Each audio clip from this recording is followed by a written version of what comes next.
Welcome to the Mostly Traverse City podcast. I'm Julie Bronze. And I'm Don Pichet. Each episode, we introduce you to the real treasure of TC, its people. You're invited to get to know the soul of Traverse City, one story at a time. Enjoy the latest episode of the Mostly Traverse City podcast. Hey, welcome to the Mostly Traverse City podcast. We are here in Cherryland Center. Cherryland Center. Yonkers is right over here. Right behind us is Las Lagunas. And I'm with my dear friend, JC Guillen. JC, I'm glad you're here today, bro. So happy to be here. So we're going to talk a little bit about your legacy in this community. You and I got to meet through curling, right? Yeah. And have to say, if you're not involved with the curling club yet, you ought to get to give that a go. But probably the most fun I ever have out there is when we get to play your team, because it's competitively fun. And my favorite matchup as well. So yes, I love anyway, that day. I love that day. Well, why don't we start out with what's your connection to Traverse City? Well, my parents are both from a place called Matamoros, Coahuila. Don't try it at home. You're going to hurt yourself. But they're both from there. They were both 19 and 23, and life there just wasn't very good. And by that I mean work-wise, job-wise. So they decided to come to America. Yeah. It was right across the border in a place called McAllen/Edinburgh area. Okay. So they worked there for a while. They have 11 kids together, so they were always looking for a better place. Yeah, for a better place to raise a family. Yeah. More income, of course. You got to feed those 11 kids. So my godmother actually invited them to come up north and work with them on the farm work. Well, that place happened to be Leland, Michigan. So my parents, we got all 11 kids and came up to Leland, Michigan for one season, for one... How old were you, JC? I was probably 4 or 5. Okay, so vague, maybe little spotty Yes. memory of something that happened in that thing, but not day-to-day operation. The only thing I remember is the long car ride in a conversion van. Imagine 13 people in a conversion van.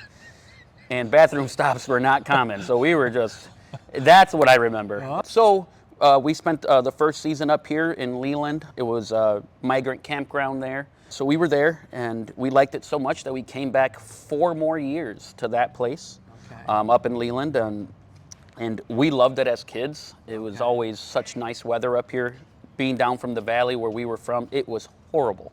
So hot, it was so humid. It's right by the Gulf of Mexico, right? Okay. You know, South Padre Island, we're right there, so super humid, super hot. Yeah. Up here, you know, all 4 seasons is it was such a new thing for us, but also such a good thing for us because we were just used to hot.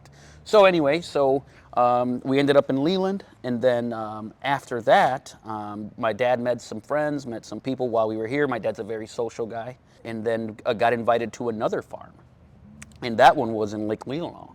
So then we went there for a couple years, and then a couple of those years that we were there, my dad met some friends, and he worked at the casino as a cook at a place called Eagles Ridge back in the day. It's no longer there. But and my dad was a cook in Texas when he wasn't up here being a migrant worker. Gotcha. So the guy offered him a job to be a cook, and my dad said, great. And he told him how much an hour, which was minimal, but it was such an upgrade from back there in Texas that he took it, but only on the condition that my mom could be his sous chef. So my mom also got a job, so obviously, you know, the income was good, and we stayed here, and we loved it. Winter was really weird. We had never experienced it. We didn't have the clothes for it. I remember going to school and I had my sandals on with socks on. Yeah. I got made fun of a couple times. So you're in with Suttons Bay schools? At this point, we're at Suttons Bay. Okay. Yep, we're at Suttons Bay. So we just stayed, and actually, a pretty cool story. My dad hit a jackpot at the casino on a slot machine and won X amount of money, and just randomly was like, maybe we should look into buying a house. Yeah. So it was enough of a down payment to buy No a house kidding. in Suttons Bay off of a jackpot he won on a slot machine at the casino. So, Which is so we. probably worth a handy penny now, right? Oh yeah. Yeah. Oh yeah. And they still live in the same spot right Yeah. there at Jacobson Road. Our whole family was raised there. Oh my gosh. But that's how we're connected to the area. Really, it was by complete. I call it luck, but also I think it was meant to be because we love it here. Yeah. Now, if folks don't know, your family, your dad, I guess, ran a little food truck up there short of just south of Suttons Bay for, well, it's still there, I think, isn't it? Yep. Actually, this weekend will be our last for the season. Okay. But yes, so- it's still going. And it's authentic Mexican food. I mean, it's really good. Yeah. Well, both my parents, as I said earlier, are both from Matamoros, Coahuila, and they're both cooks. They both love to cook. My dad has cooked for 20 years, so how that started to happen was kind of a random thing too. Was my mom had empty nest syndrome. All 11 kids had gone, left to college, moved, and whatever, and she was just sad. And I said, "What's going on?" And she's not a sad lady. She's actually very feisty. And she's like, I just don't know what I'm doing anymore. All my kids are gone. That's all I knew how to do. Yeah. And I said, well, what can I do? Just what can I do to just make you feel better? Yeah. And she's like, well, I've always wanted that food truck we've talked about. So that's how that started. Yeah. Oh, yeah. It was it was more of a thing where I was like, It was therapy. And for her just to not be like, calling me every 10 minutes, hey, what are you up to? I'm like, Mom, we got to fix this. So it was selfishly for me and also for her. Yeah, oh, so cool. And that thing, I mean, I remember driving by there the last few years, and it's always, sometimes it's sold out. I mean, right? You just like everything that's only a trailer. You can only fit so much storage food in there and stuff like that, so you sell out. Yeah. And then in the last, less than a year now, Yeah. isn't it? You guys are here. Yeah. Us here. Yeah, we opened up October 18th here. Well, we've been open it's out there almost a for year. 6 years. Up there, up there we were for 6 years, and then all of a sudden by year 3, it was just jam packed. find something. And then it became a thing where I was like, whoa, this is like these people really really like this food like a lot. Yeah, I mean, we had repeat customers every Friday, Saturday, and Sunday, and we're like, well, this is kind of cool. Yeah. And then you start to see numbers. You're like, hey, okay, this is Can make viable. this, yeah. So then by year 5, and then it's kind of like, or 4 or 5, you're just kind of like, I'd be kind of dumb not to at least try it, know. And then we got into the all the events games, Catering and and then that just opened up more windows to more people, which is important because obviously we're right there in the county. But now we started doing events out here, out in Glen changes Arbor. the whole thing now. Yeah. Oh, yeah. So then we decided, hey, you know what? Let's give it a shot.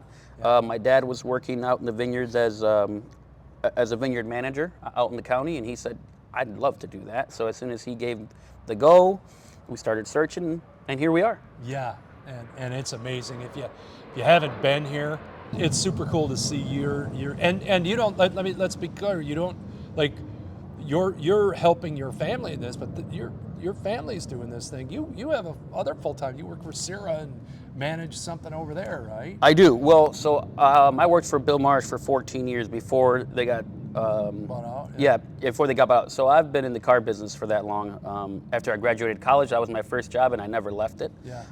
So here, I do all the numbers, I do all the marketing, with some help with my friends as well. But I do all the, everything from outward-facing pricing, stuff. all that. I do all the scheduling of the front of the house. Okay. I make sure all the paperwork is good. All that stuff Yeah. is what I want my parents to not Yeah, have so in they front don't of them. have to mess with it. They just make great food. Exactly, and that's what they're good at, and Yeah. that's what I can do. I'm Yeah. not saying I'm great at, but I can do it. But I'm definitely not allowed around the kitchen. I'm not allowed around the flat top.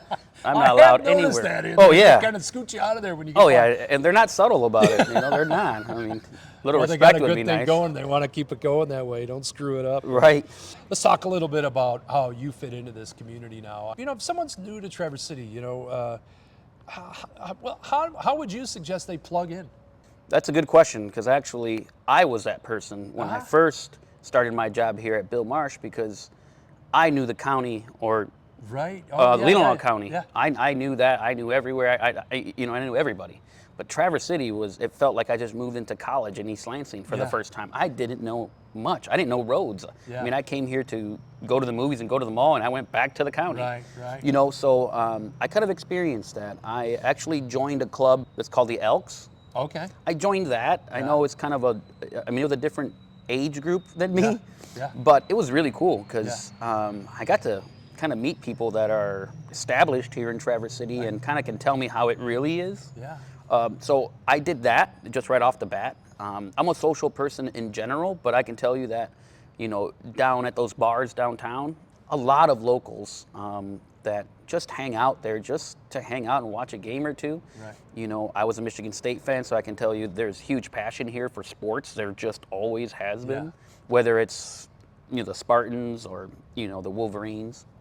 But I always found that to be really cool, how you can go to a bar and talk to anybody, and they're very friendly here, which is also a nice, feeling to feel that people want to talk to you as well. And then also, I did curling. Yeah, right. I started that with you maybe 5-6 years ago. I've met a lot of people, especially not in my spectrum of the normal everyday life for me. Right. I've met such cool people from there, and also, that's led to all types of other cool experiences, when I'm out of town, out in the town or here at the restaurant. Right. A couple of them drove all the way from here out to the food truck. So it's just really, just go out there because, this town is very friendly. It really is. And, more importantly, they always are there to lend a hand as well. I know you well enough to know that you never say no to a good time. What's your perfect day in Traverse City? Any time of the year. No, that's a deep one. I But think I might have an idea on it. yeah, yeah. If you follow me, it's I would say it's a Saturday. I don't work at the car dealership. I wake up probably like around 9:30. I go down to the local Speedway, get myself a medium coffee. After that, This is highly detailed perfect day. well, this is the perfect Yeah. day. I go down there, I get my coffee, say hi to my boy John at the register. Then I go back home, I put on my swimming trunks. I go get the cooler ready. I go down to Deering's, say hi to Jerry. He's got my Sun Cruisers ready to roll already. And then I go park right down by, I have a boat slip right there on the river. So I go park there. I unload my cooler. I get on my boat and go straight to Power Island for like 8 hours straight. Just hang out there and don't move, swim, call all my friends to come. I'll go pick them up. And that's my perfect day. Because I'm away from work, which is, I work a lot, but I like working a lot. But also out there, it makes me feel like I'm untouchable. You're disconnected. Yeah, no one can call me, and then I can't say I'll be right there, or I could be right there, which I'll always be right there if I can be right there. So your boat is down on the river, and there's just a handful of boats that really get to be in there.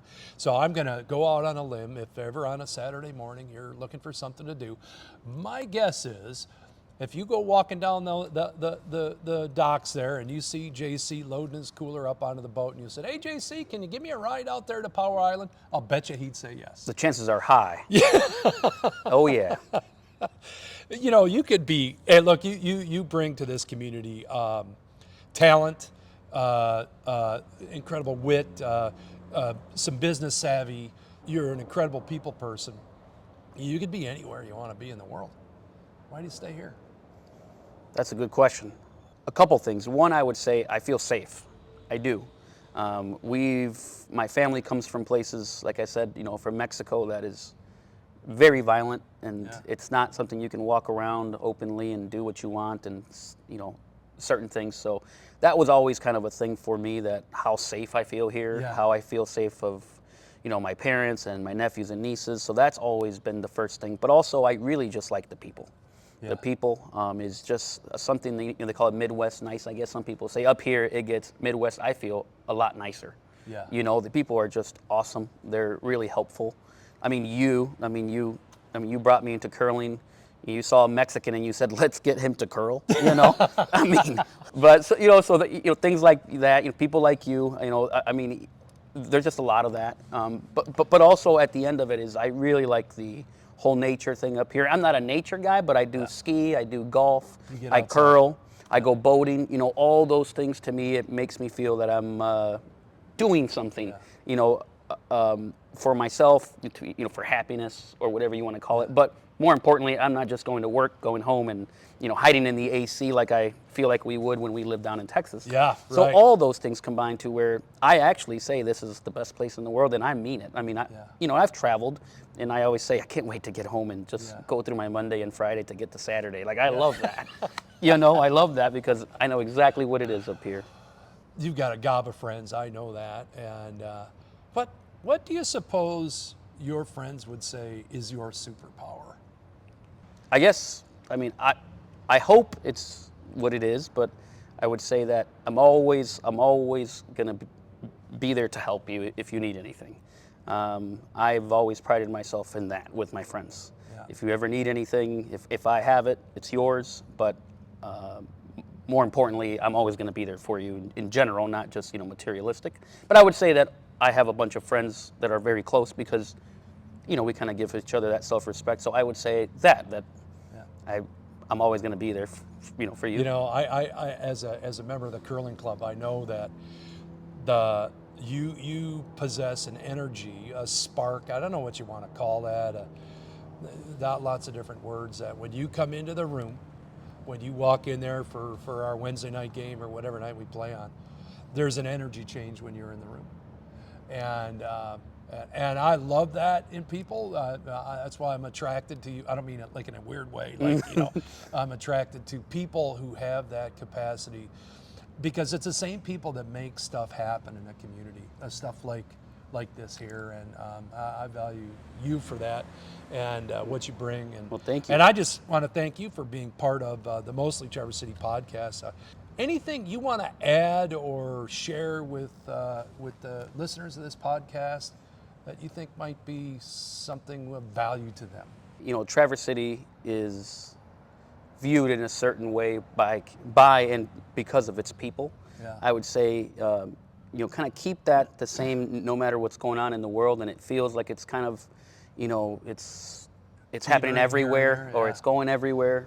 You know, I still, like I said earlier, this feels like a safe space, even as bad as you think it is or it looks and everything. I can just tell you from experience, not just mine, but from my parents' experience, my cousins' experience, my family's experience, in all other places, but especially in Mexico.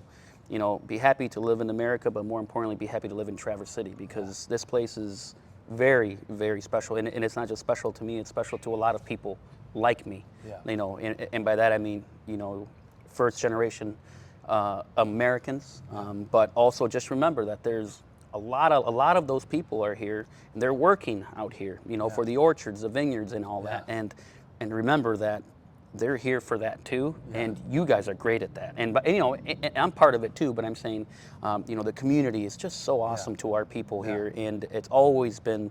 And even, you know, we are.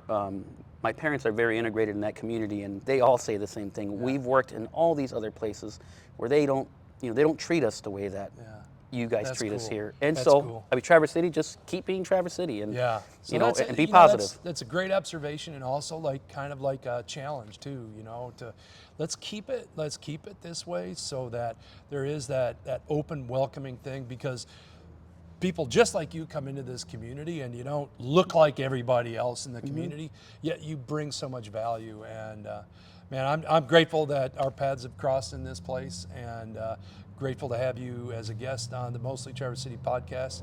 And I look forward to lots of fun years and good matches in the years to come. I hope to beat you soon, man. I lost 3 times in a row. Don't think I forgot. So that's what we got for the Mostly Traverse City podcast. Share this with your friend, follow us along, and we'll see you next time on the Mostly Traverse City podcast. Thanks for tuning in to the Mostly Traverse City podcast. Until next time, stay curious, stay connected, and keep living your own kind of magic.